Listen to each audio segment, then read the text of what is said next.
The League of Women Voters, a nonpartisan organization that encourages people to be informed citizens and participants in our democracy, would like to thank you for watching. This presentation, Whose Decisions Are These Anyway? Considerations for an Informed Voter, is an idea that came about as a combination of the game show Whose Line Is It Anyway? And the game-based learning platform Kahoot. We hope you will find this to be a fun, exciting, and informative way to learn about the voting experience. We encourage you to pause the video after each question is read to give yourself time to answer. Before we get started, let's take a look at a sample question. In our rather simple example here, we have a true or false question. Are you ready to start the game? After reading the question, your group can decide how they want to answer, either a group shout out, or maybe each individual jots down their own answer, and have a contest at the end for the person with the most correct responses. Either way, the idea is to have fun. The correct answer will be displayed in red. For our practice question, the answer is true. Also, any additional statements that follow will be there to help clarify why the answer is either true or false. Let's get started with question 1. Alright, so true or false? All voting dates and times are mandated by the federal government. Feel free to pause here to make sure that everyone has their answer before moving on. The correct answer is false. Voting dates and times are actually established by a set of election laws. In 1845, the first Tuesday after the first Monday in November became the official presidential election date. We'll give a little more detail on the reasoning for this at the end of the slide. For now, back to the first Tuesday. The idea was to have the same day that every state voted to prevent the results from getting out and influencing the outcomes in other states. For example, we see this in today's world in how news agencies are allowed to report election results. Information has to wait until the polls close on the West Coast, just to prevent those that are in different time zones from feeling discouraged for turning out to vote if the results seem to be leaning one way or another. They could be perceived as, well, it seems that my choice is already won, so they don't even need to vote. Or it could be that they feel that their candidate is so far behind it doesn't even matter if they vote or not, as if they will never catch up. Always remember, every vote matters. But why Tuesday? Many people back in the day had to travel to get to the polls, and so Monday was considered to be a travel day since Sunday was a day of worship for most religions. This worked well for farmers who often transported crops to market Wednesday through Friday. November was chosen because it falls during harvest time and prior to the winter months when weather can become an issue.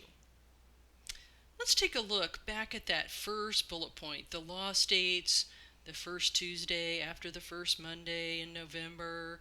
Sounds kind of complicated. Well, the reasoning for this is November 1st is a Catholic holy day of obligation, All Saints' Day. So lawmakers wanted to avoid a conflict. All right, we're doing a great job. Let's take a look at question 2. Which of the following is true about Kansas and the 19th Amendment? Which, just as a reminder, the 19th Amendment is what gives women the right to vote in the United States. Was it A, Kansas has not yet ratified the 19th Amendment? It was the 4th state to ratify the amendment? The 40th state? Or D, Kansas was the first state to ratify the 19th Amendment? Make your selection. Did you answer B? Kansas was the 4th state to ratify the 19th Amendment.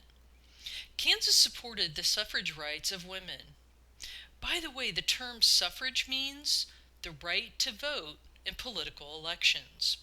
It's also worth mentioning that the Voting Rights Act of 1965, 45 years later, finally secured the voting rights to racial minorities, which included a large number of women voting for the first time. Another milestone, when the act was further amended in 1975, making it possible to have voting materials translated into multiple languages. Next, Kansas voted to ratify the 19th Amendment on June 16, 1919. Kansas was considered very progressive in giving women the right to vote. And by August of 1920, a total of 36 states had ratified the amendment, granting voting rights to women. Interesting side note, the right to vote at age 18 was not passed in the United States until 1971. Some of you may even have grandparents that were affected by this change. All right, next question. Number 3 is true or false. Some women could vote in the United States prior to the passage of the 19th Amendment. Did we just talk about this? The correct answer is true. Some women could vote in the U.S. prior to the passage of the 19th Amendment. The amendment was first introduced in 1878. Some of the early arguments against the bill was that it would dilute the male vote. 42 years later, the amendment was finally ratified in 1920, celebrating the 100-year anniversary in 2020.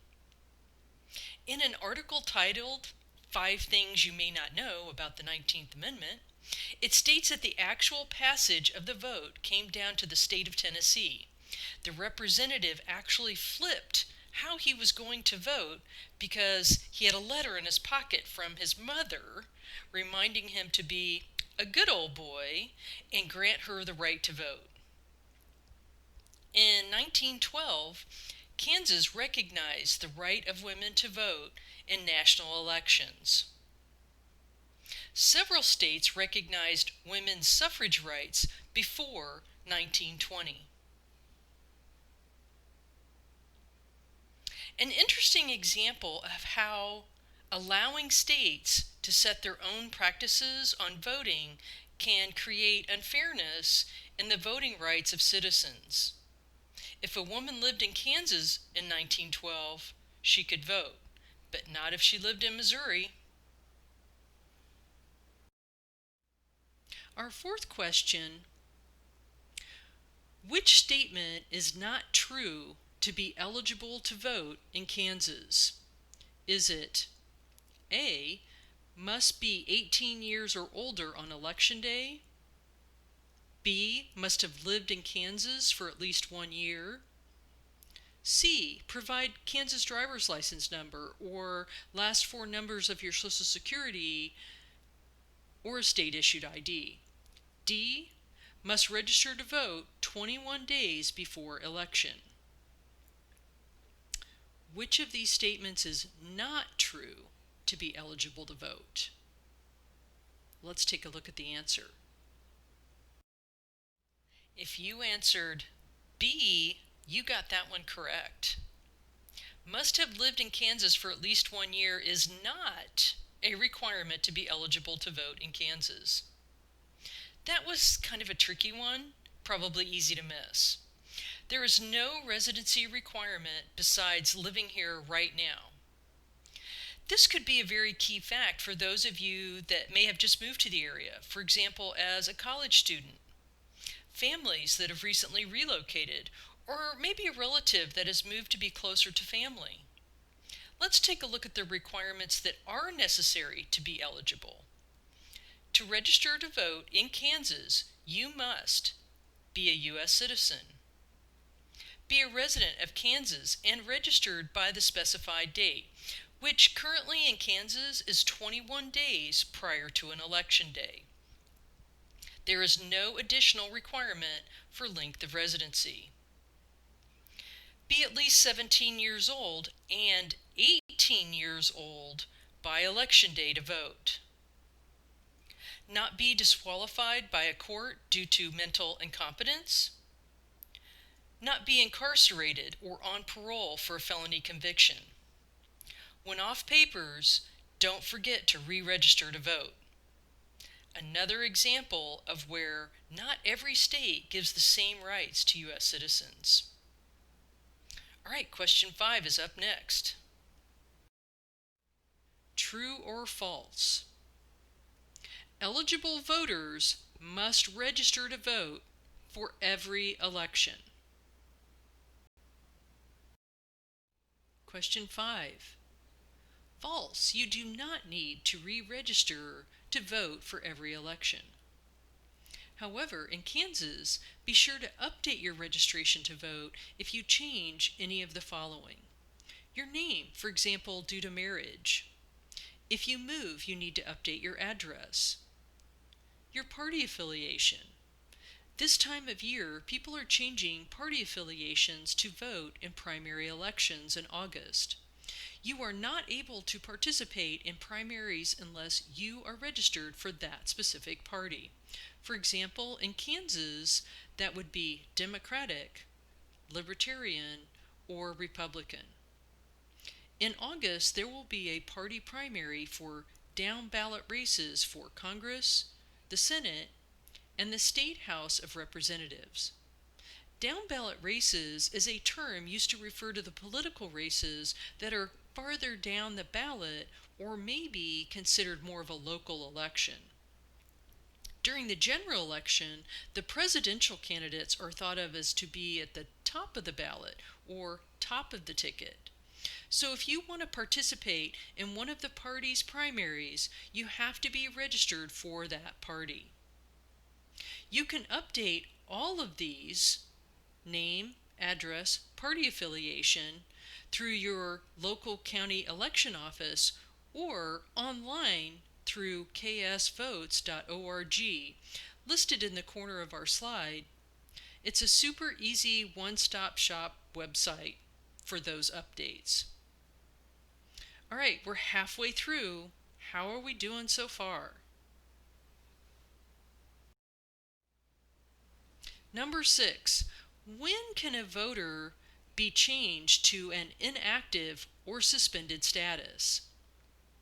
Is it A, without notice, B, after failing to vote in multiple elections, C, all of the above, D, none of the above?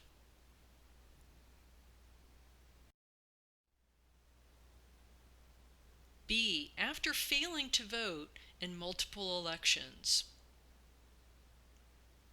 A voter may be changed to inactive or suspended status if a confirmation notice, those brightly colored postcards that the local election office will send out. If those are returned in the mail to the election office, your status could be changed to inactive. And a suspended voter is someone that has failed to vote in 2 consecutive elections. The National Voter Registration Act of 1993, or some people refer to it as the Motor Voter Act, provides uniform registration services through a variety of public locations.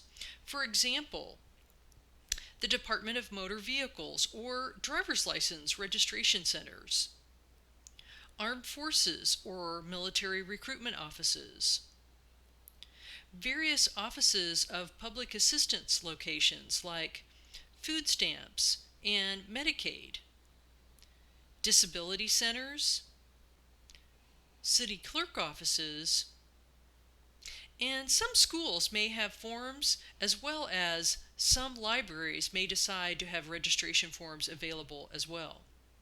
However, with the prevalence of mobile technology Most of the time, the use of ksvotes.org is encouraged and is easy and quick to use.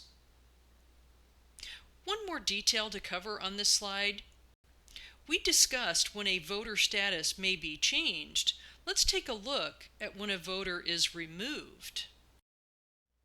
The following are examples of when a voter's name may be removed from the voter list: felony conviction, death, mental capacity as determined by a court, written request by the voter, written confirmation by the voter of a change of address outside of the county, failure to respond to notices. For example, if the county receives evidence of an address change outside the county, and that is followed by a failure to vote. If you are ever in doubt of your ability to vote, please check with your local county election office. Question number 7. Can Kansans register to vote at their polling place on Election Day? Yes or no? The correct answer is no. Kansans do not have same-day registration. You are required to have your voter registration form turned into the county election office 21 days before the election. So if you register online or by mail, please make sure you allow for enough time for the county to receive and process your form. There was an election on May 2nd, 2020, the Kansas Democratic presidential primary, where people were able to register right up to the election. The difference on that election was that it was conducted by the Democratic Party, and when someone registered, the party accepted the registration and forwarded the paperwork onto the county. As always, if you have any questions, please check your county's election office website for calendar dates and timelines. All right, we have 3 questions left. Question 8. For the governor's election in November 2018, which was a midterm election, remember midterms are always a little bit lower on voter turnout than, say, a presidential election. Anyway, what was the county's voter turnout percentage? And here we're going to be looking at both Johnson and Wyandotte County. So was it A, 17 and 21, B, 48-42, C, 64-51, or D, 54-32?